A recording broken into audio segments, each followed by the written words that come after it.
or do you prefer Robert, Rob, Robbie, Bob, Bobbert? Robert. Yeah. It's funny. For years and years, when I was uh, in my former career, everybody called me Bob, but um, I never really preferred it. It I just grew up. started I and you grew couldn't stop it, huh? right. I grew up as Robert, and so when I came back to Utah, I said, you know what? I'm going to go back to Robert. Gotcha. Where were you living outside of Utah previously? Well, I left right after college. After I graduated from college, I went to Northern Virginia to go to work for the government. And so Oh, I spent 25 years between Northern Virginia and overseas, going back and forth. really? Are you at liberty to say what you were doing for the government? Well, I can now. I gotcha. Yeah, yeah. Now I retired from it. I was working for CIA. I was a finance officer for CIA. You know, I that's cool. Now, I'm not trying to cast any sort of dispersions or anything, but if I may, leave out the finance thing. Just say that you were overseas working for the CIA. That sounds terrifying. Well, it's like yeah, what I tell people. I wasn't Jason Bourne, but Jason Bourne turned in his accountings to me. That's awesome. So I had to make sure I had all his receipts and everything. Right, you got all those receipts for the like ballpoint pens that he used to kill people and stuff like that. Exactly. I got you. Well, that's those are the important wheels that keep the Jason Bournes of the world running. Without those forms being properly itemized and filed, then the whole thing would come crashing down. That's right. So where did you often go to the same places overseas, or were you just all over the place all the time? Well, I actually lived in six different overseas posts, which is a little unusual for my career path. Most, your finance types didn't spend that much time overseas, but I enjoyed it, and so I sought those assignments. But I was in my first assignment was in Berlin. It was an interesting time. I was there from '89 to '90, so I was there when the wall came down, Yeah, wow. which was a lot of fun. And then I was in Guatemala, South Africa, Kenya, Vienna, and Frankfurt. Wow. What a cool list of places. Did you which one did you spend the most time in?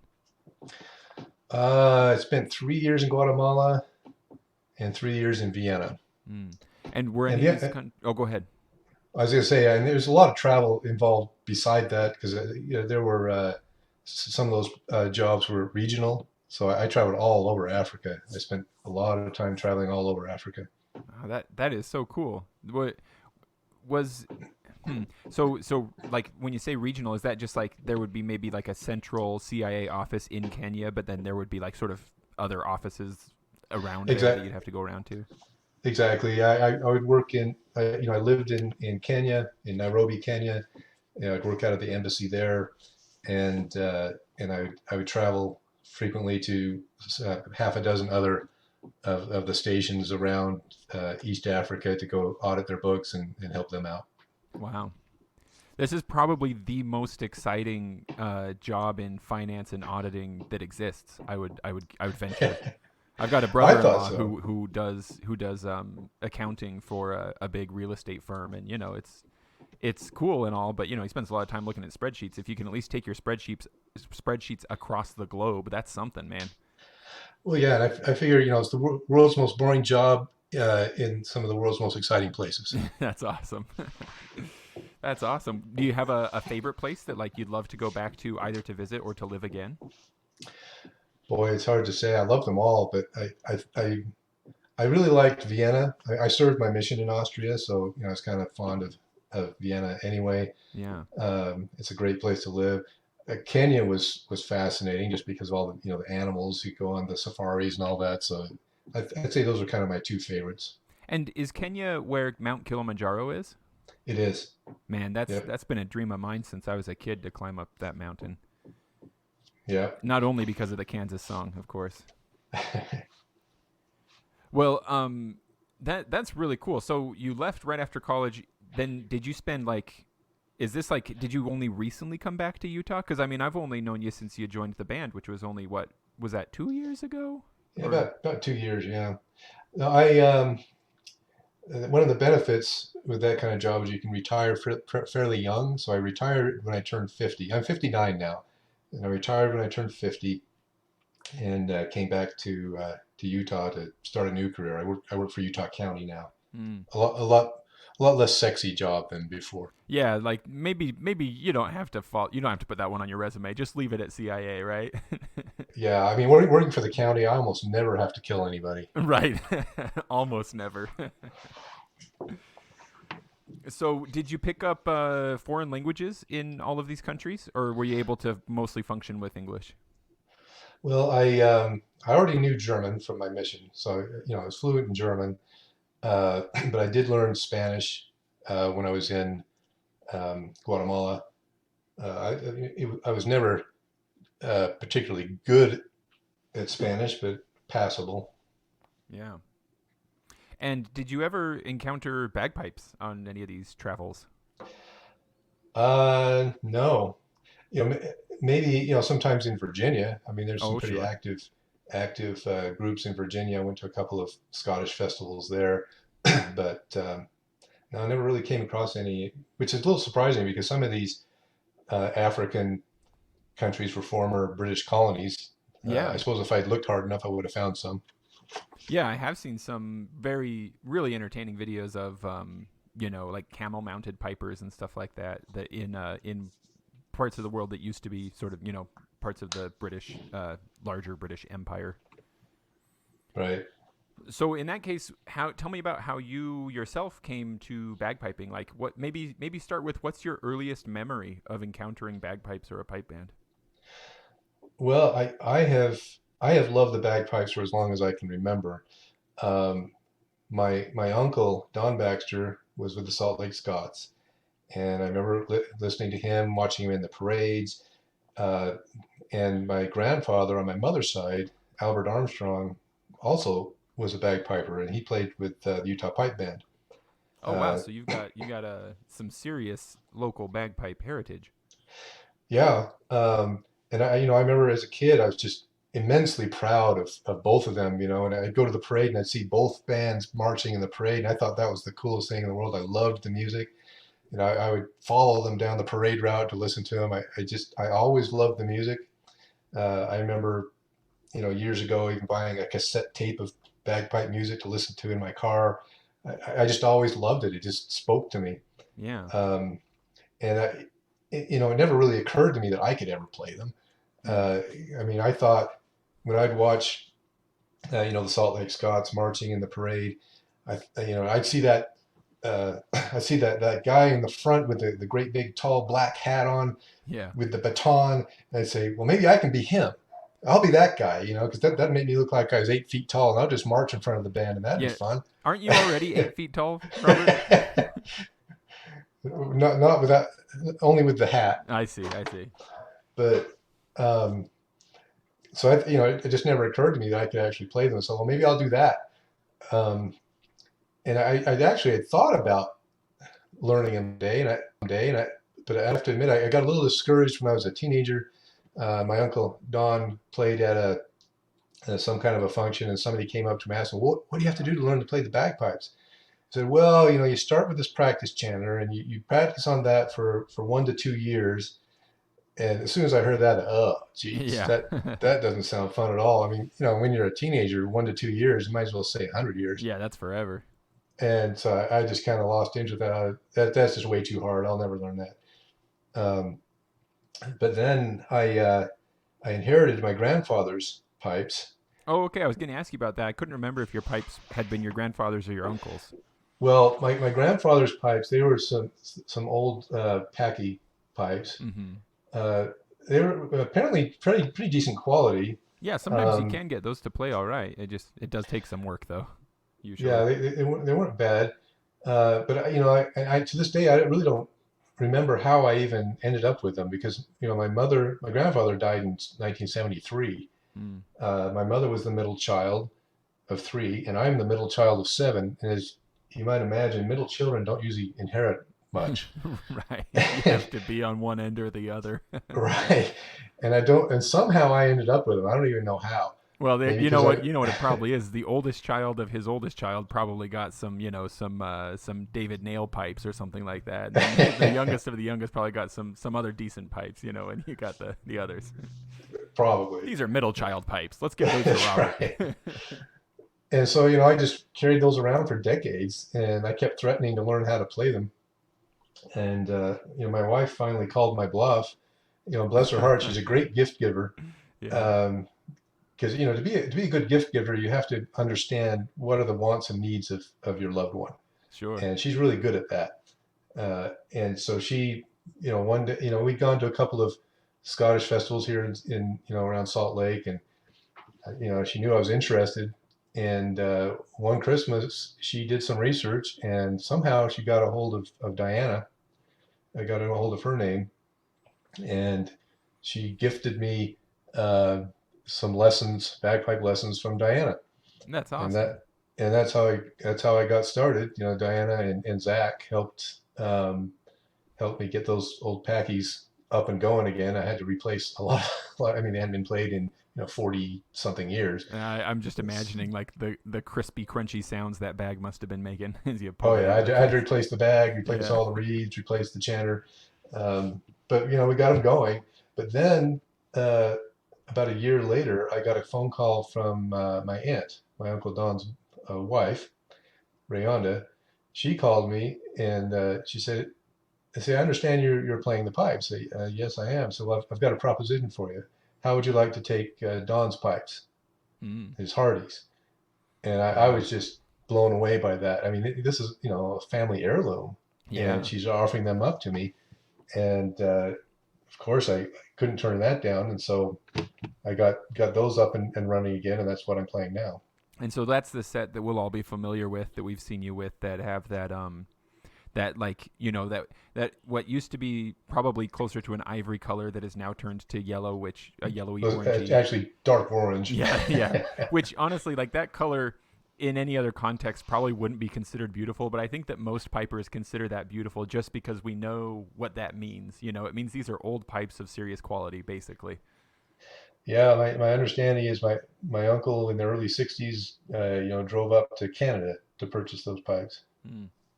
And are these now? If I remember right from talking to Larry Erdman, your uncle was in that movie, right? That movie that was shot here in Utah and that included a pipe band. Yes, the Devil's Brigade. And Yeah, were those pipes on his shoulder in that movie? they sure were. Wow, sir. I mean, they came marching in at Camp Williams there playing Scotland the Brave. Uh, it was, I guess about six pipers marching in that movie. So we've got some serious local history and Hollywood fame all rolled up in those pipes that you put on your shoulder at practice every week, huh? Yep. And right now, as of these days, who usually gets to hear you playing your pipes? Who gets to hear you practicing and working stuff out? Well, I play in we have an office kind of at the corner of the house. Uh, it's I shut the door, but obviously they can hear me, Yeah, a lot of good that does. and they're remarkably tolerant. My daughter, my 15-year-old daughter, is also a pianist, so we get to listen to her practice. But she's gotten good enough now that we actually enjoy listening to her practice. Is this kind of Uh, your revenge for the years when she was learning? right.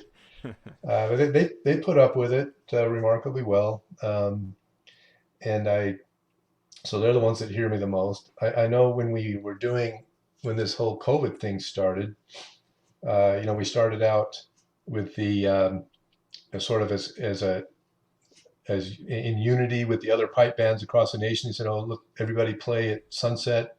So I said, "Yeah, why not?" So I put on the kilt, went out and just played in my front lawn, and I started doing it every night. I figured, this won't last long. This will be a couple weeks. Right, yeah.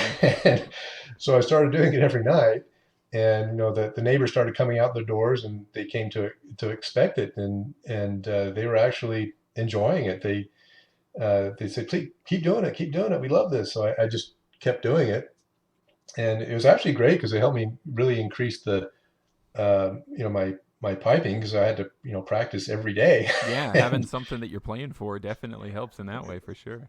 so, I kept that up for several, it's almost a couple of months, I think. And what a And great thing to have confirmation that you're not driving your neighbors crazy every time you practice, huh? To have that well, kind of confirmation from them that they do seem to like it. and I worried about that because I thought, well, maybe they're just being polite, maybe they don't Yeah, really yeah, like this. Maybe they're absolutely. just I'm being sure polite. those thoughts go through every piper's mind. And, finally I said, well, I can't do this forever. So that's when we finally, I got a bunch of the band together to do sort of a finale. And Yeah, I so remember that. I didn't get to so, go myself, but I remember they putting that together. Yeah. yeah, we went and played in front of Heidi's parents' place up in Alpine, and then came and played in front of my place, and a lot of people came around, and I thought, okay, that's it, we're done. Um, and then a week or two later, my neighbors came back out and said, "Hey, we want you to play again." I said, "Oh man, every day." And so how about you just do once a week? It's okay. So every Sunday, then I started just doing every Sunday night, and I did that until it got too cold and dark. So I'm not doing Right. it now. Much more sustainable pace, though, right? And Yeah, who knows how this will all play out? You might be doing that all through the summer again, huh? but it was really to me it was humbling and gratifying that they were asking me to do it. Yeah. That I wasn't shoving this down somebody's throat. That Right. they Right. actually wanted me to do it. Yeah. Yeah. That's beautiful confirmation. I'm sure that brings a lot of peace whenever you have to practice. Now you can at least think to yourself, I don't think I'm making everybody crazy. Well, it's interesting because um, when my aunt and my cousin uh, Jane, when they actually gave me my uncle's pipes, because he had gotten he'd gotten into his 90s and he was having some dementia issues, and he just passed away, just last Yeah, and year. that was kind of news within the piping community, just especially locally because he'd been a key part of it for so long. He had something to do with the Utah Scottish Association for a while as well, so he was pretty well known. Right. And I believe he's one of the founding members of the Salt Lake Scots. Oh yeah, I bet you're right. That would marry up with Yeah. what Larry was saying. But when they gave me the pipes, they said, "Well, this is great. We want to have somebody to have them that's going to use them, and we're kind of hoping, that when the time comes, that you can play them. It's like, Oh oh, when the sure, time yeah, comes, I go, okay."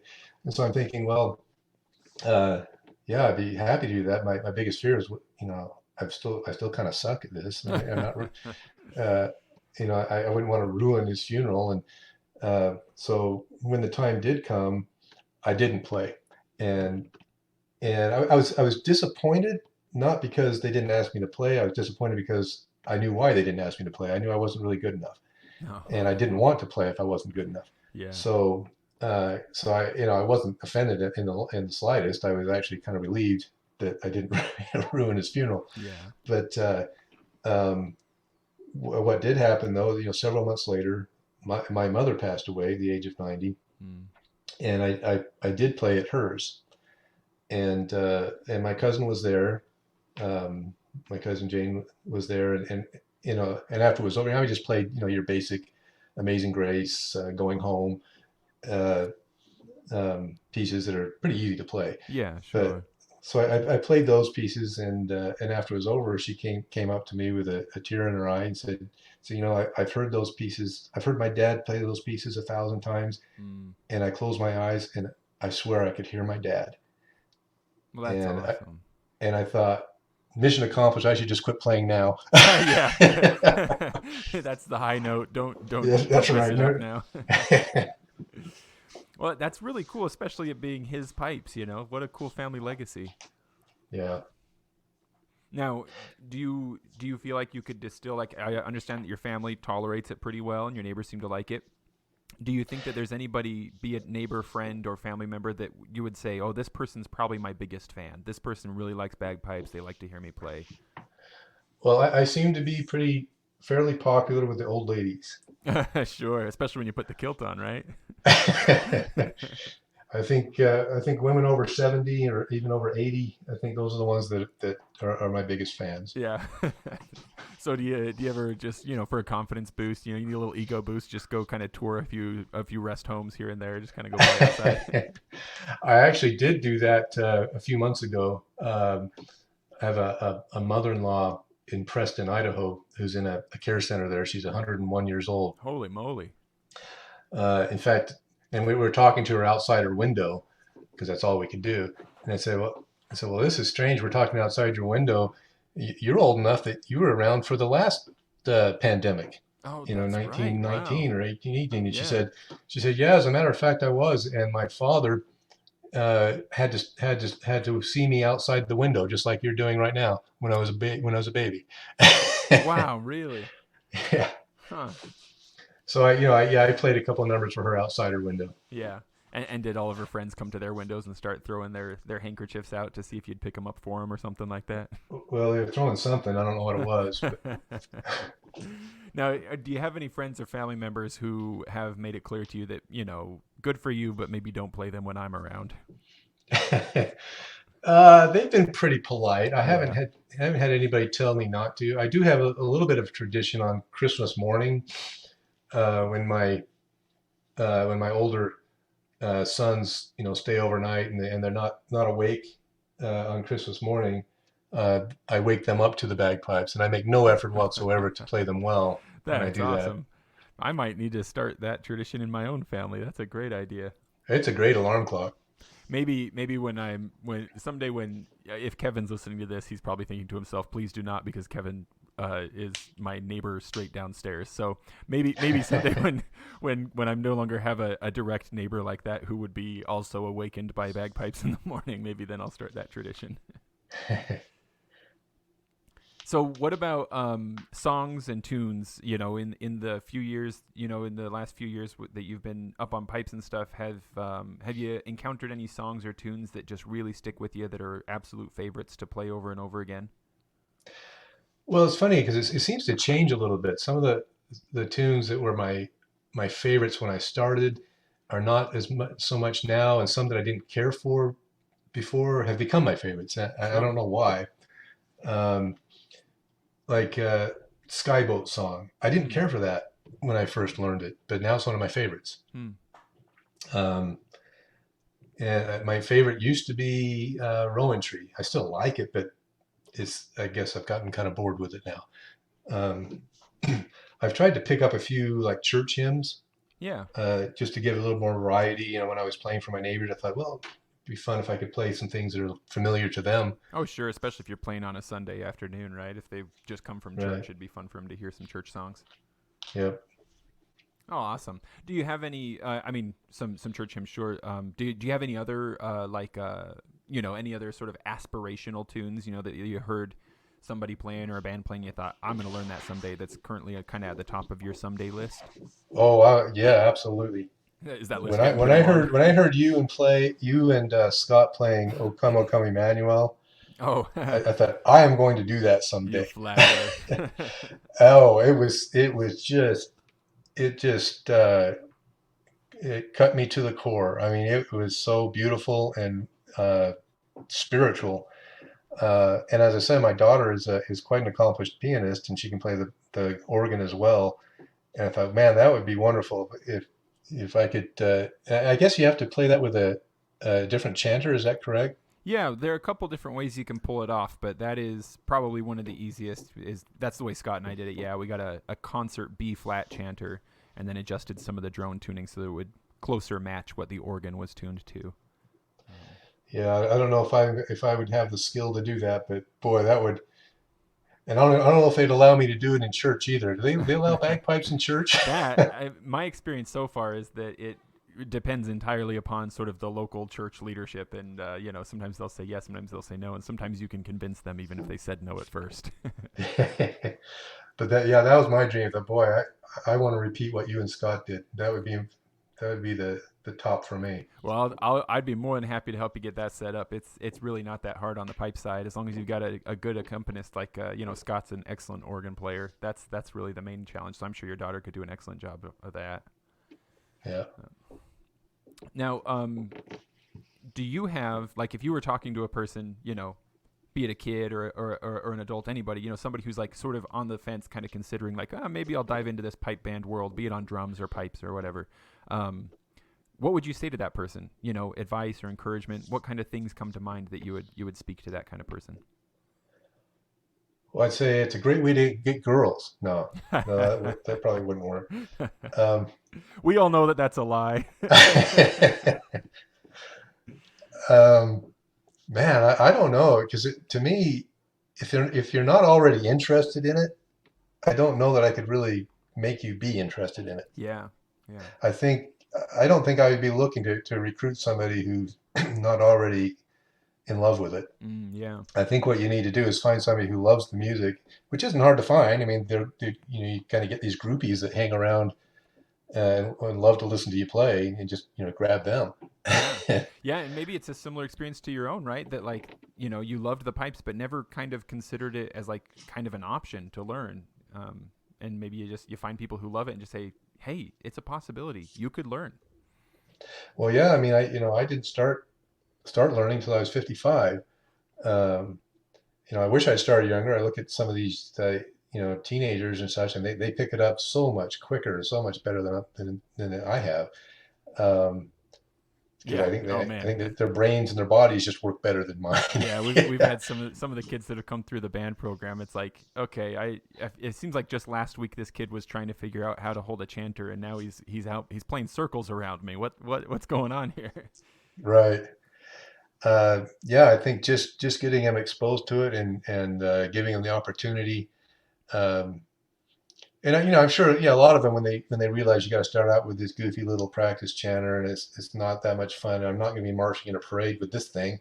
Um, they've got to have legitimate interest and some patience. But I yeah, you just capture those ones who are gathering around and and a lot of times, what I like to do when I do have, especially kids gathering around, is just explain to them a little bit about how the pipes work. Yeah, You yeah, know, because they're curious to say, well, how's this? Because I had no idea when I was a kid that how those things even worked, yeah, and just kind of pull them apart. Say, look, here's the reeds. You're actually playing four instruments at once, and this is how this works, and this is how that works, and get their curiosity going. yeah, yeah. I can remember when I was a teenager learning to play, and I was practicing out close to the high school I went to, and this kind of hick kid who I was maybe not close friends with, but who I knew in school came walking by, and he goes, "Hey," he's like, "What's that thing in there that sounds like a machine?" And I was like, "What do you mean?" He's like, "It sounds like you're starting a machine. You got some kind of machine in there running the whole thing?" And I realized he meant the drones, and it's like, "Oh, well, here, let me show you."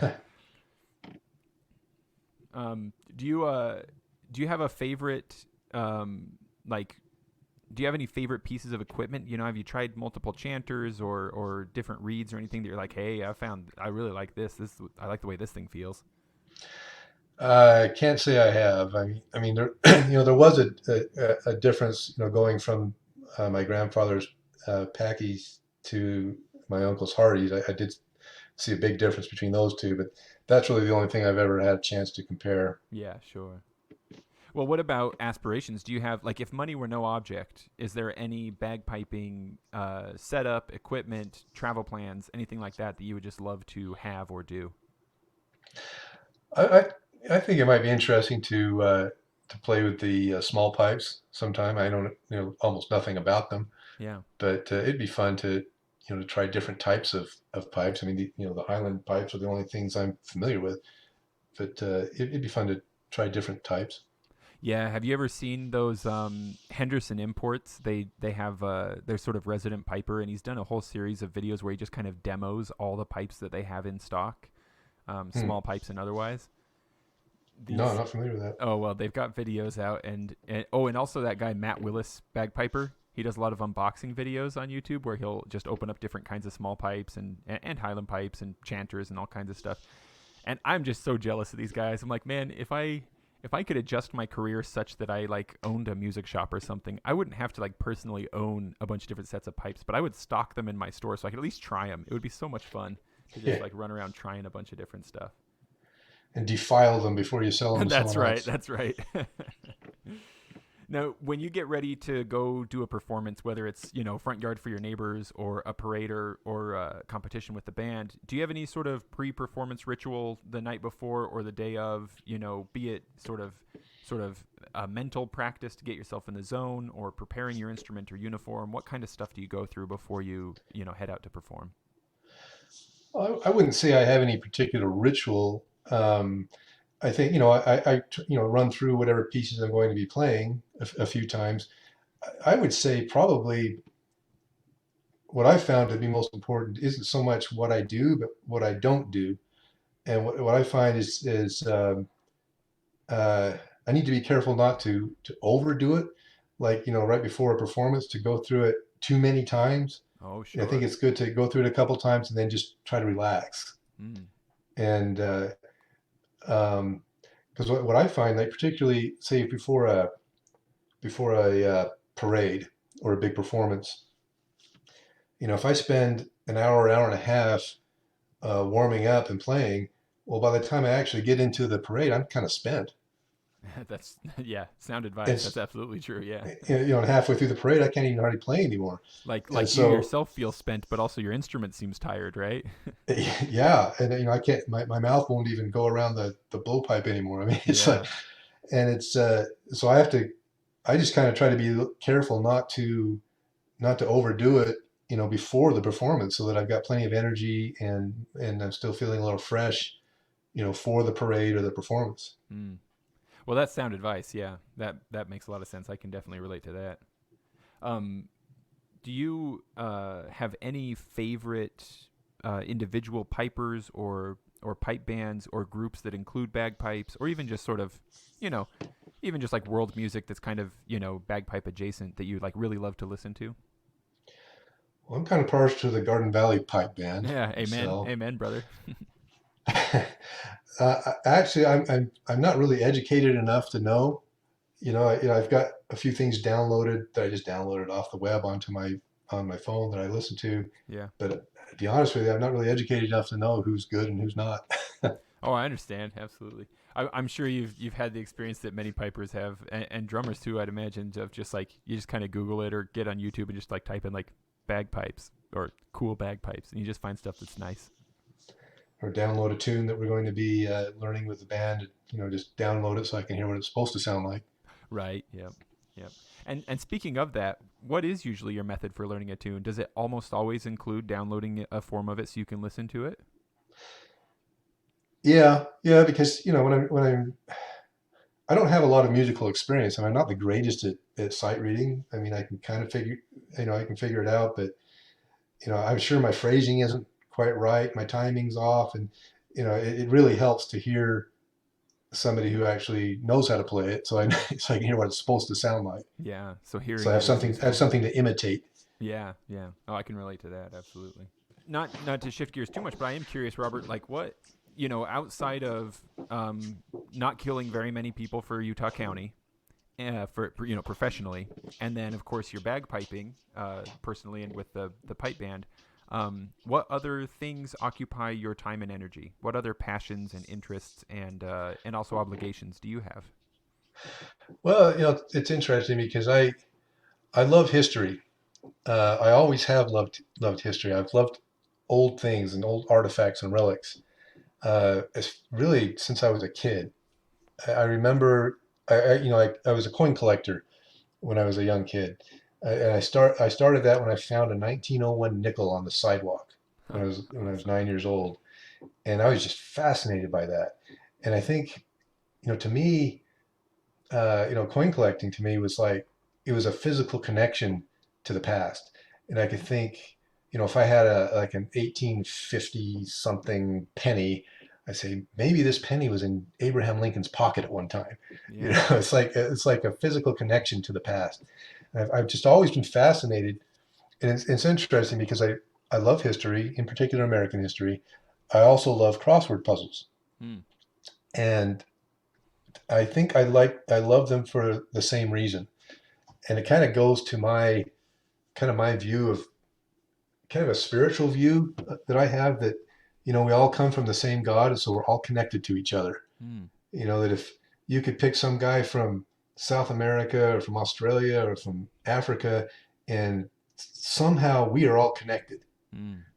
We come from the same God, and we're all part of the same family, and we could find those connections. And a crossword puzzle is kind of the same way. You start with this empty grid, and you start filling it in, and they're all connected somehow. Mm. And it's hugely satisfying for me to complete a crossword puzzle and connect everything. And history is kind of the same way. It's you're finding, how did this event in Tennessee in 1862, how does that connect to what happened in Germany in 1945? Or and they are connected somehow. There are streams of connection between them all. Um, and That so that kind that's of just kind of butterfly how effect idea, huh? my mind works. And for me, bagpiping relates to that because the bagpipes are a connection to my heritage, to Mm. my family, and to my heritage. My grandfather, my dad's father, was a Scottish immigrant. He came to he immigrated to Park City, Utah, in about 1913, I guess, to work in the mines. Fought. He went and fought in World War One. He fought in the Battle of the Somme and several of the other battles there. Um, I never knew him. He died before I was born. But to me, the bagpipes are a physical connection to my Scottish heritage and to my family. Um, so it has, besides the music and the culture, it just has a deeper meaning to me. Mm. That's beautiful. Do you feel like that kind of sort of worldview affects the? I mean, of course, this isn't a value judgment compared to how other people enjoy music, but do you think that comes into regular effect in the way that you are experiencing bagpipe music when you play it or hear it? Maybe especially tunes like Battle of the Somme or some of the older marches or even Pembroke that are, the tune itself is very old. Absolutely. I mean, I'm not. I need to educate myself better on on the origins of a lot of these pieces, and I think Sure. as I do, it does help to give these pieces meaning to me. That's one thing I appreciate about Jeff McClellan. I mean, he knows a lot of this stuff, and he'll share some of hey, this is what this means, and this is where that came from. I guess maybe I'm a little too lazy to do that research, but he shares a lot of that with us. I agree Um, entirely. Yeah, I mean, I've been playing pipes for getting closer to 20 years now, and I've never done the kind of research that Jeff will throw out at us at practice. When he's like, "Well, here's who Lady Lever was, and this is where the park was." It's like, wow, that right. really adds a lot to the music. How awesome! Well, yeah. When I'm playing Battle of the Somme, I feel like yelling out, "Hey, my grandpa fought then. My Yeah, grandpa fought there. yeah, This is my song." right, yeah. That is so cool. There's a book that it's by Fiona. I think the name was Fiona. I have it on my shelf here. It's called Wayfaring Strangers, and it's I can't remember the host's name. This really well spoken and intelligent woman who puts together this program for NPR, all about what is it called, like the Shamrock or something like that. It's this sort of Celtic music program. But she with some other people put together this book called Wayfaring Strangers. It's all about sort of the movement of musical tradition across the Atlantic. That It's a very interesting book. I wonder if you'd find it in particular interesting. Maybe we talk afterward if you ever want to borrow it. I've got a copy of it here. It's really great. Sure. Anyway, that's not to sidetrack the discussion here or anything, but that's really cool. So have you kept up your coin collecting? Uh, I still have them, but it's a lot harder to find. I used to find all my coins in my change, Yeah, and yeah. and you just don't find old coins in your change anymore. Maybe it's because when I was 10, if I found a 20-year-old coin, I thought that was ancient. You Sure, know, yeah. and now I find a coin that's 50 years old, and it's like, well, that's just yesterday. Right, yeah. But I'm older I than this remember, coin, whatever. Just toss it. yeah. Well, I had a couple of ladies in the local grocery store that I had recruited to scout for coins for me. So that was a great source. I'd come by and say, "Hey, I found a Buffalo nickel." Oh wow! So Oh, yeah. they'd save them for me. Yeah. Awesome. Now, Robert, do you have your band kilt? Do you own any other kilts of other tartans? Yeah, actually, my first kilt I got at the Salt Lake Scottish Festival.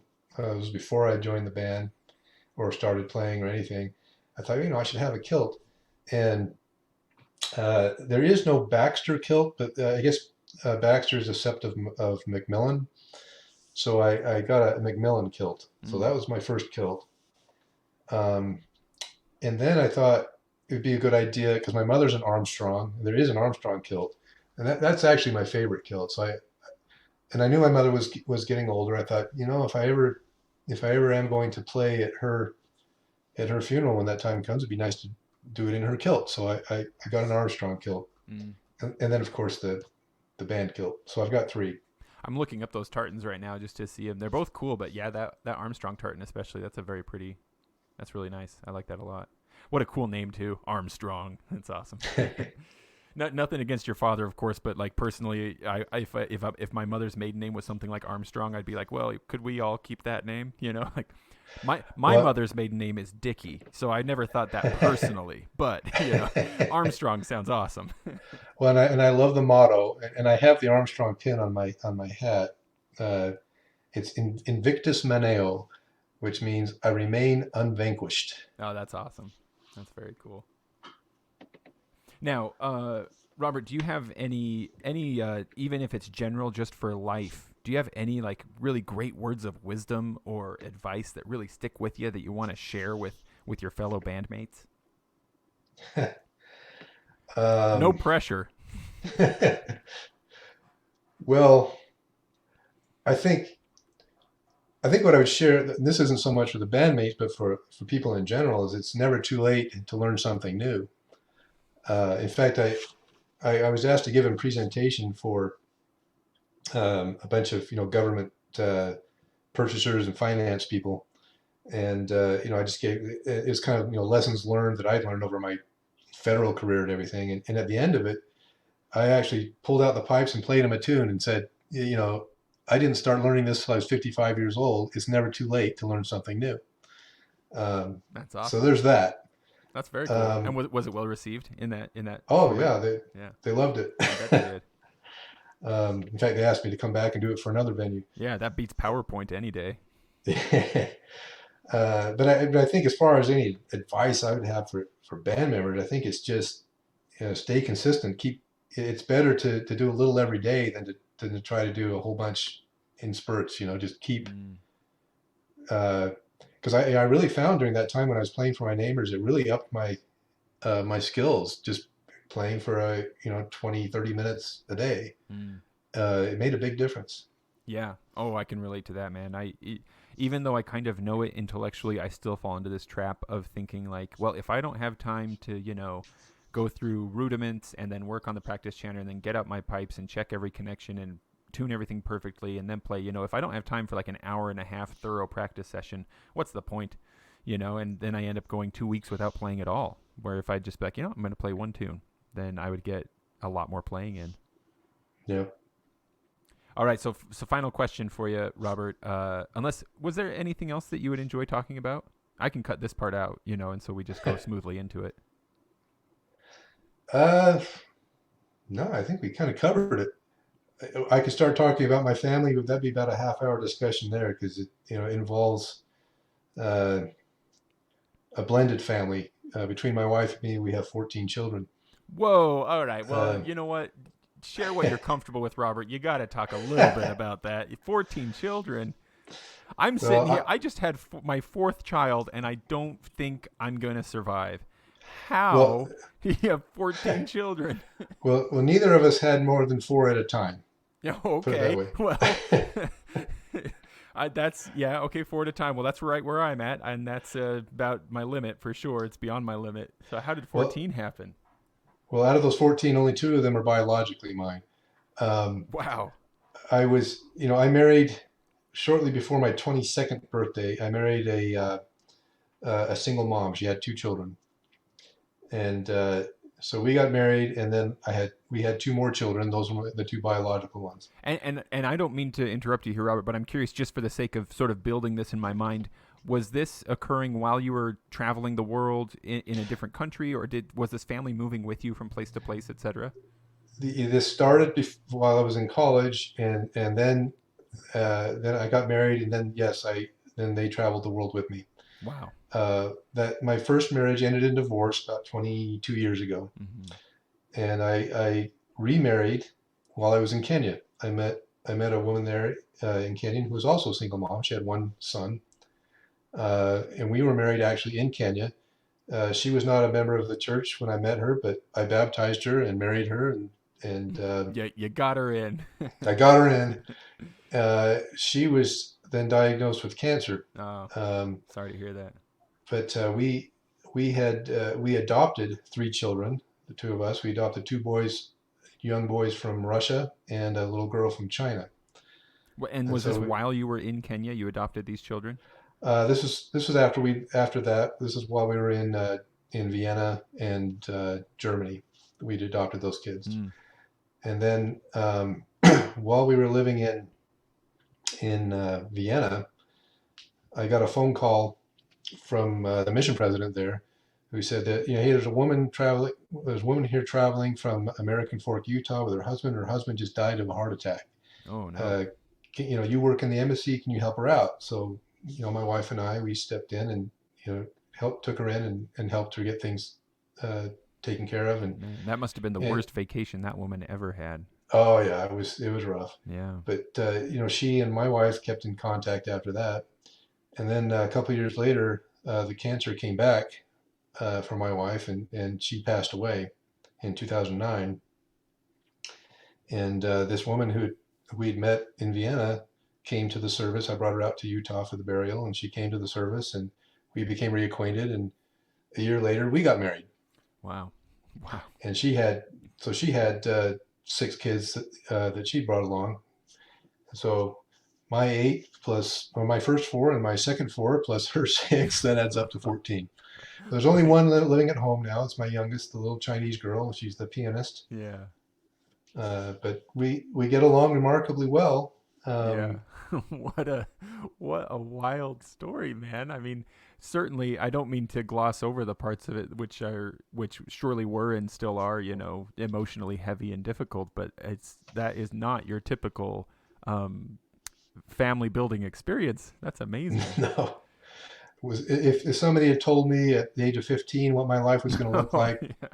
I think I'd have just shot myself. I would Yeah, I can't have. even imagine. Wow. Good thing it kind of happened one thing at a time, huh? Because all at once that would have been absolutely overwhelming. Oh yeah. Do you But have I consider myself very blessed. I think I've had a wonderful life. I can't complain. have you ever sort of considered or meditated on the possibility that that sort of feeling of interconnectedness that you have, that sort of worldview that you have, might either influence or be influenced by your experience not only traveling all around the world and therefore getting to know a lot of people from different backgrounds and places, more than most people have the opportunity to do in their own lifetimes, but also having these very close familial ties to people from all different walks of life and every hemisphere. Yeah, I think so. I mean, uh, when you're traveling to a place like Africa or Asia or something, they're so different. You think, how can I be related to these people? They're nothing like me, but they are. Yeah. So you find that the more you get to know them, that we are just one family, that we do have a lot more that binds us together than that separates us. Yeah. That's beautiful. I don't mean to speak disparagingly of myself. I'd like to think that I'm a loving and open-minded person, but the simple fact is that I met my wife when I was 14 years old in a small town in southern Utah or central That, Utah. We well, both that's very grew up young. That's there. very young to get married. Well, we didn't get married quite then, but that's, we Oh, we were friends from that point, and my wife is the first person who I ever kissed or dated or anything, and I don't regret that in any way, but what I'm getting at is just that my wife and I both grew up in the same small town. We now live like 25 miles from that town. We have four children between us. Our in our mental space, the geographical area and the cultures that our immediate day-to-day world encompass is very small. compared to the geographical space that exists in your mind and heart, which probably is just, it's taken in stride. It's probably not something you have to think about every day, but the simple fact is our experiences are vastly different. Well, when I was 15 years old, my greatest ambition was to one day fly on an airplane. Hmm. And to go from that to how my life has ended up, I could have never predicted that. Yeah. Airplanes are old, boring news for you at this point, huh? Oh, there were days when I'd get to the airport, in Kenya, I'd get to the airport and go, I have to pull out my ticket. Wait, where am I going today? Oh, Oh, my yeah, goodness, Zimbabwe. yeah. Okay, got it. Wow. Wow, that's wild, man. So do you ever get kind of cabin fever now you're kind of settled in one place? Uh, I like to travel, but it's kind of nice to be settled. It's kind of Yeah. nice to be home. Because I never really felt like I was home in any of these places. I always felt like I was kind of, disjointed, disconnected a little Mm, bit. It's nice to be home. I do like to travel, mm, but it's nice to come back home. yeah. Yeah. Wow. Let's go out on this, trivial and comical a piece here. Tell me how you feel about pineapple and its relationship to pizza. Oh, I'm okay with it. Let people eat what they want. Hmm. But and you don't have to reveal this if you'd rather not. If you don't want to have people breaking down your door because they disagree with you, you don't have to tell me. But what about you personally? Oh, it's not my favorite, but I've had Hawaiian pizzas. I think they're okay. I Yeah. like them. You're not But I gonna will tell you what does not belong on a pizza. tell me. I was, this was in Austria. I ordered a vegetarian pizza and it came with lettuce and peas on it, Whoa, which really? that's just a sacrilege. Were they hot? Was the lettuce and peas hot? Well, yeah, I got to, they were cooked on the pizza. Wow, really? I couldn't believe